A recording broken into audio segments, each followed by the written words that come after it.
You're not a hot girl if you don't have a library card. Hi, my name is Emmeline. I go to the library all the fucking time, and I'm a huge library supporter. I believe that libraries are an amazing third space in your community, offering things like free internet, hotspots, sports equipment rentals, photography rentals, like camera equipment, park passes, language learning classes, free classes, writing workshops.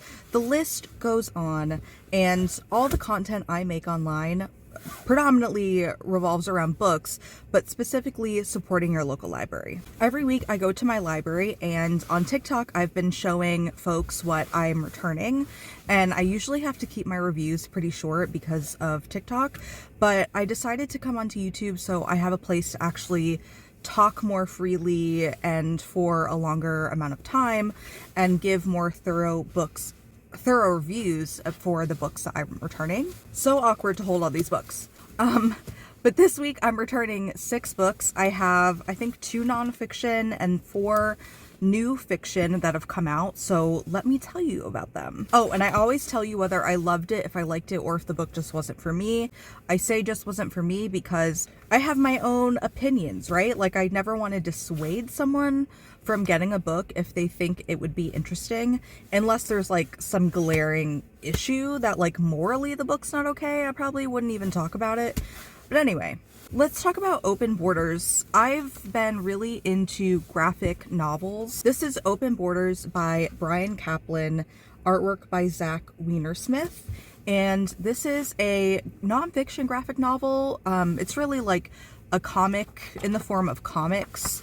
And there is humor in here. There are jokes. Are they funny jokes? It does feel like boomer / millennial kind of humor. But that's fine. That's fine. What I appreciate about this book is we are taking a polarizing subject like borders, immigration policies, and we break it down for the average person.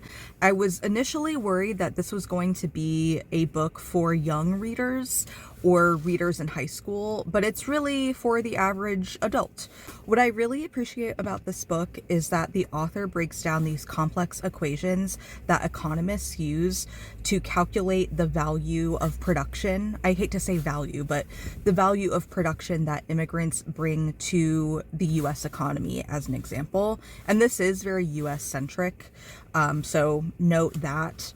But the fact that it breaks down a very polarizing subject in a very human way, fighting for the argument that open borders are beneficial as an economic policy and to the production and like a capitalist society like the US, allowing open borders between third world countries and the US up levels everybody in terms of skills, in terms of average wage, and so on. It's in depth while also being very clear and concise, again, because we're reading a nonfiction comic. So you're not sitting down and reading this like 400-page policy book on policies, politics, and economy. Am I holding this book upside down? No.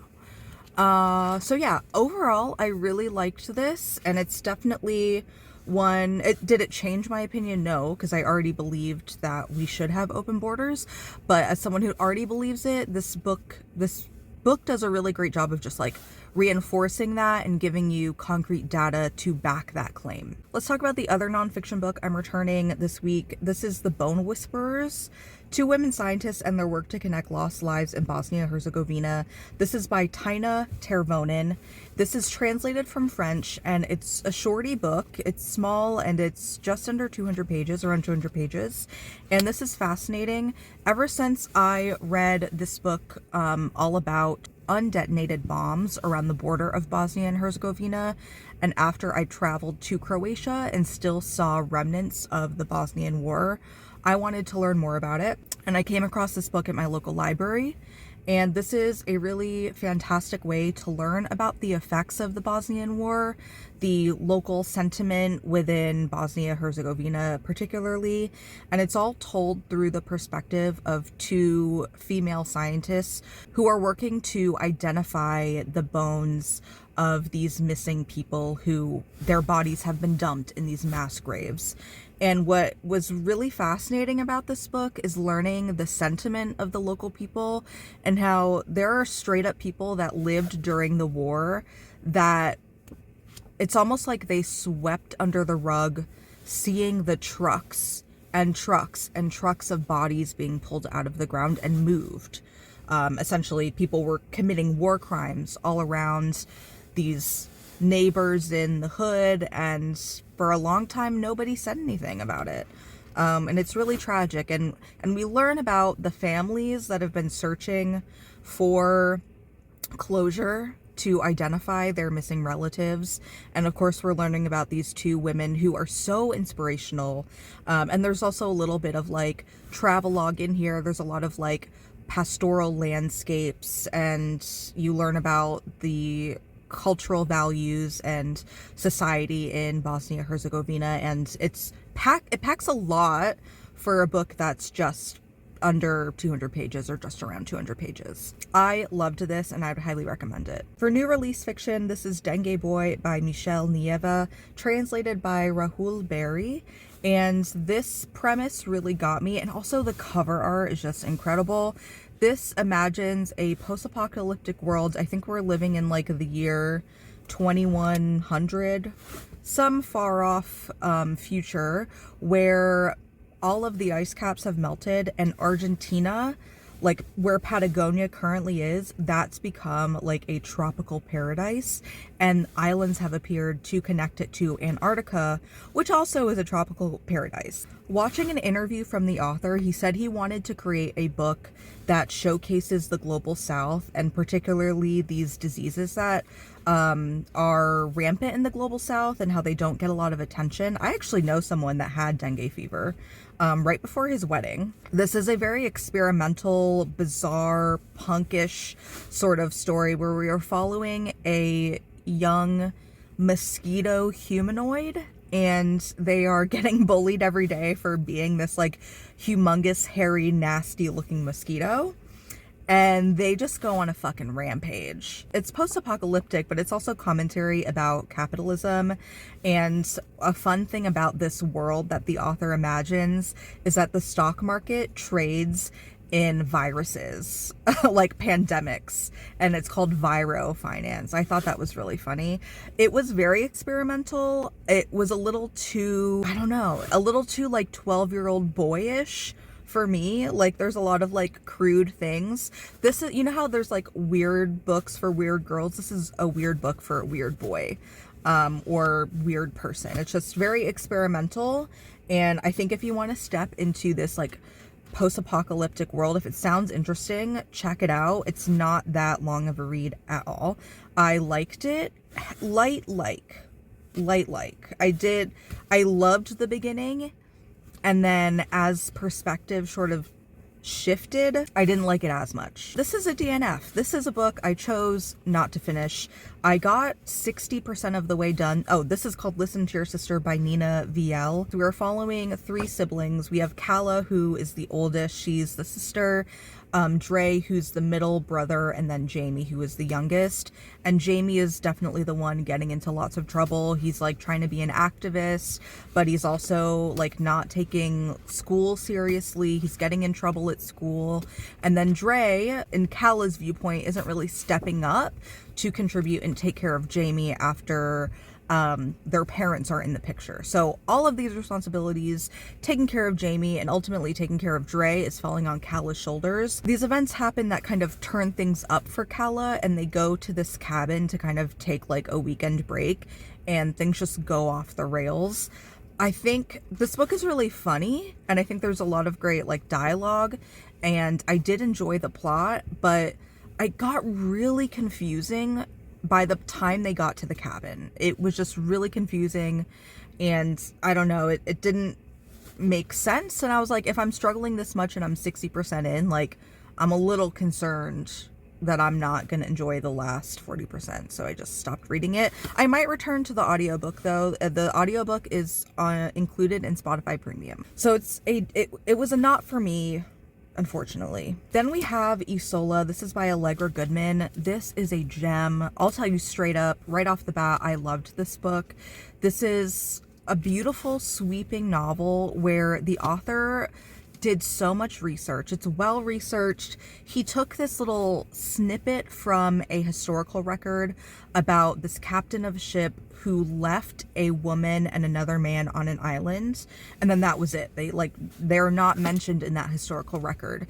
And so the author really dug deep and created this incredible story of survival, of womanhood, of making the most out of a terrible situation. And I thought this was incredibly well done. My only complaint about this book is in the beginning, like the first quarter of the book, we're spending a lot of time in the main character's young adult life, and we're seeing her interact with like her nurse and the people she lives with, and you're just kind of waiting for like her to get on the boat to sail off, because you know it's a tale of survival on an island. So you're like, okay, when is that gonna happen? I just thought it took a little bit too long to get to that. And then the main character's nursemaid, I wish there was more of the nurse's perspective. There's a lot of privilege that the main character has and doesn't realize until at the very end of the book, but I wish it was more of a profound realization of like, oh, I've had this nursemaid and like she's probably had a really shitty life compared to me despite all the things that I've been through. But overall, I loved it. It's not a perfect book, but definitely think it's worth checking out if you're interested. And then most recently, I finished this lovely romance. This is A 40-Year Kiss by Nicholas Butler. And this copy, I don't know if this is limited edition or they all look like this, but this beautiful edge to it. And I also really like, they do this like chapter indicator. I don't know if you can see that, but it essentially tracks your progress through the book. As you reach a new chapter, it shows you like how much percent you are done. I thought that was fun, and it definitely encouraged me to keep turning the page. This is all about a couple, Charlie and Vivian. It is told from both of their perspectives, and they were married when they were in their early 20s, before their brains were fully developed. They had lots of issues to sort out. It didn't work out. They're only married for a couple of months, but they both went on to live their own lives. And then Charlie ends up messaging Vivian 40 years later, and they kind of rekindle their relationship, and you see them going through the struggles of reintroducing themselves to each other, learning what they've gotten up to, what kind of life they've lived in that last 40 years.